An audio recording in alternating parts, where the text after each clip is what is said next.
Hello everyone. Welcome to the channel where we will be narrating the story of Noah and Ark. Please listen attentively. A long time ago, the world was full of people, but they weren't very nice. In fact, most people were doing bad things all the time. They had forgotten about being kind and following God's ways. This made God very sad because he had created the world to be good. But there was one man named Noah. Noah was different. He loved God and always tried to do the right thing. God noticed how good Noah was, and he decided to save Noah and his family from the bad things that were about to happen. God spoke to Noah and said, "Noah, I am going to send a big flood to cover the entire earth. It will wash away all the bad things, but I want to save you, your family, and two of every kind of animal." God gave Noah a very important job. He told him to build a big boat called an ark. This ark would be big enough to hold Noah, his family, and all the animals. Noah listened to God and got to work. He and his three sons, Shem, Ham, and Japheth, worked hard for many years to build the ark. People who saw Noah probably thought he was crazy. There wasn't any rain in sight, and they couldn't understand why he was building such a big boat. But Noah trusted God and kept on building. When the ark was ready, God told Noah to bring two of every kind of animal into the ark, one male and one female. This way, after the flood, the animals would still live on the earth. So the animals came: lions, elephants, birds, and even tiny insects like ants and bees. Noah and his family helped guide the animals into the ark. There were animals of every kind, big and small, all finding their place on the giant boat.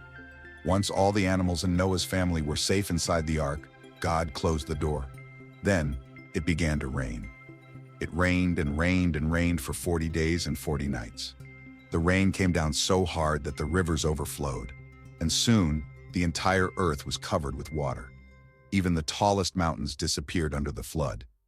But inside the ark, Noah, his family, and all the animals were safe.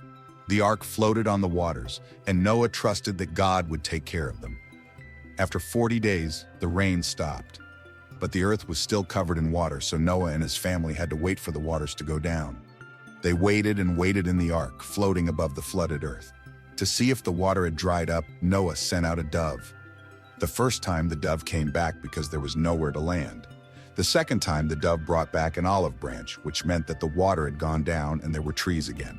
Finally, the third time, the dove didn't return, and Noah knew it was safe to leave the ark. God told Noah it was time to leave the ark. Noah, his family, and all the animals stepped out into a brand new world. The flood was over and the earth was ready for a fresh start. Noah thanked God for keeping them safe. He built an altar and made an offering to God as a way to say thank you. God was very pleased with Noah, and he made a special promise to him. God said, "I will never send a flood to destroy the whole earth again." As a sign of this promise, God placed a rainbow in the sky.